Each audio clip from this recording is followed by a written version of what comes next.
Welcome back. Today is Wednesday, April 26th. I don't know about you, but April's gone. What happened to April? It was supposed to be Easter, and then all of a sudden Easter's gone. I know. And we're already to the 26th. We're heading towards May full force. And so here we are. It is Wednesday, and welcome back, Paul Thompson, who still remains the senior pastor at Huntersville United Methodist Church. And, I know. And somehow I'm still employed by Denver United Methodist Church. And we're just as confused as you are how that happened. Yeah, we call it God's grace. Other people call it other things. Yeah. So as we're heading into this Sunday, I'm going to be preaching this Sunday. You're going to be preaching this Sunday. And I'm going to be looking at Matthew once again. And we'll get towards more about what we're preaching on. But I want to come back to this thing in Matthew that we hold out as the golden rule. And hopefully people know this. This is Matthew 7, verse 12. Do you want to read that for us? Yeah, let me go back to verse 7 just to set a little bit of context, because there is this connection. And so we start with asking, searching, and knocking from Matthew chapter 7, beginning verse 7. Ask, and it will be given you. Search, and you will find. Knock, and the door will be opened for you. For everyone who asks, receive, and everyone who searches finds, and for everyone who knocks, the door will be opened. Is there anyone among you who, if your child asks for bread, will give a stone? Or if the child asks for a fish, will give a snake? Or if you then, who are evil, know how to give good gifts to your children, how much more will your Father in heaven give good things to those who ask him? And then let's also look at the golden rule, which is chapter 7, verse 12. In everything you do to others, do to others as you would have them do to you, for this is the law and the prophets. Steve, remembering that if Matthew says if Moses was the lawgiver, Jesus is the fulfillment of the law. Jesus is the perfect fulfillment of the law, and the fact that Jesus perfectly lives out the great commandment to love God by loving one another. So I especially want to make that connection as we come into this part, which is really some of the heart of Jesus' teaching. And when he says, ask, search, and knock for the things of God, it doesn't mean just any old thing. Well, I want a new Mercedes, or I want a new car, or I want a new something. When you made sure, and you did it very well, you said, for the things of God. For the things of God. And so many times this verse has been used to say, well, just ask for what you need. And I've heard people, well, I'm praying for that new car. I'm praying for a lottery win, or I'm praying for things that aren't of God. Right. Prosperity gospels and prosperity preachers love this text, no doubt. But you have to keep it in the context of the chapter, of the whole Sermon on the Mount. Remember, we went through those all of the discussion last week about being embedded and abiding in Christ, being part and parcel of the life of Christ, and everything flowing out. So what is Jesus saying when he says, ask and you shall receive? He's talking about ask for that life in Christ, and it will be given to you. Yeah, so there is this deep sense as we abide in the teaching, as we abide in the presence, as we abide in the vine, that there is a sense in which we will receive the nourishment. We will receive, as branches from the vine, we will receive that which is necessity for us to stay grounded, to stay, again, producing the kind of fruit that God would want, and that is the fruit of the Spirit. Paul talks about it in Galatians. It's this deep sense of peace, joy, gentleness, patience, kindness, gentleness, self-control. Those are the kinds of things that I think most of us, if we're asking for things, let's ask for those things. If we're searching, let's search for those things. And I would say those things come out of, they are a product of abiding in the right things. Mm-hmm. And you can abide in the wrong things, and when you abide in the wrong things, you'll get the wrong kind of fruit.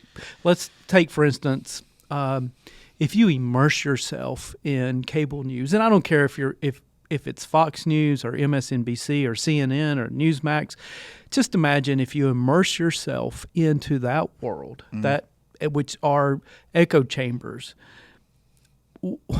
Immerse yourself in that. What kind of fruit will you produce? What kind of spirit will you develop?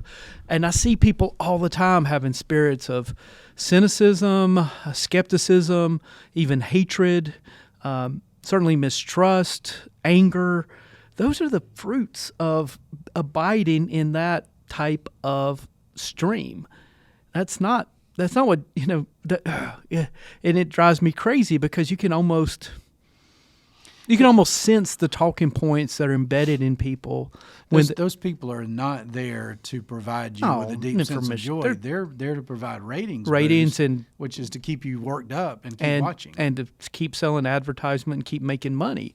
So, but maybe you know what that feels like. Have you ever... I was talking to a gentleman yesterday, really, really neat guy. He told me he and his wife haven't watched the news in 3 years and they haven't missed it. It's not that they don't stay informed. There are other ways to stay informed, but he recognized that it was damaging who he was to be immersed in that. And I don't want to go too far down that road, but what does it mean to immerse yourself in who Christ is? So what does it mean for us to ask? What does it mean for us to search? What does it mean for us to knock?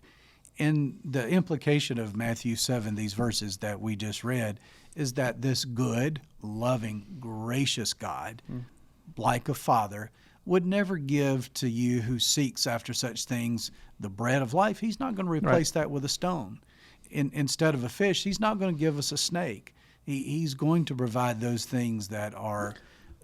indeed, the very basic necessities and the life-giving things. And I think there's also this element in here that God's not going to force himself on us either. It's ask for it, and you'll have it. It's not refuse it, and I'll give it to you anyway. Right. So there's a cooperation in this. There's a relationship building here. The idea that you would knock, the idea that you would ask, the idea that you would seek. That will we use our will and engage our will to pursue the things of God? At one of our last men's breakfast, Tuesday morning men's breakfast, if you don't have anything to do on a Tuesday morning at 6:45, come join us, because not only is it a good breakfast, but great discussion. Someone raised the point, would you rather have happiness or would you rather have joy? And we kind of had to think a little bit about what's the difference. Happiness seems to be that momentary, dude, I just found something that I really like. I just had a great meal. I just got a new car, something that we may think brings us a little sense of happiness. But joy is much deeper. Joy is that deep sense, I think, of connection, that I'm a part of this world in which God is present, this world in which God is active, in this world in which there is blessing. Happiness kind of seems to be momentary, but joy is something deeper. And I think that's what Jesus is talking about here, asking, searching, knocking for the things that produce a deeper sense of joy rather than the momentary happiness. Right, which then how does that then translate into what we know as the golden rule? So the golden rule, in everything do to others as you would have them do to you, for this is the law and the prophets. There are other places in which Jesus says the summary of the law and prophets is to love God and love your neighbor. Another spot in Galatians 5:14, Paul says the entirety of the law can be boiled down to one simple statement, to love your neighbor as yourself. So all of this, when you think about the fulfillment of the law of God, is boiled down to one simple thing, how I treat the person who is before me at any given moment, on any given day, whatever the circumstances. The entirety of how I show my relationship with God is how I treat that person. And so the golden rule, to do unto others as you would have them do to you. We all want to be treated with love, with respect, with dignity. So let's treat others with that same amount of love, respect, dignity. And that will produce a world of joy and contentedness, and the world will be a much happier, better place to be. Yeah, no doubt.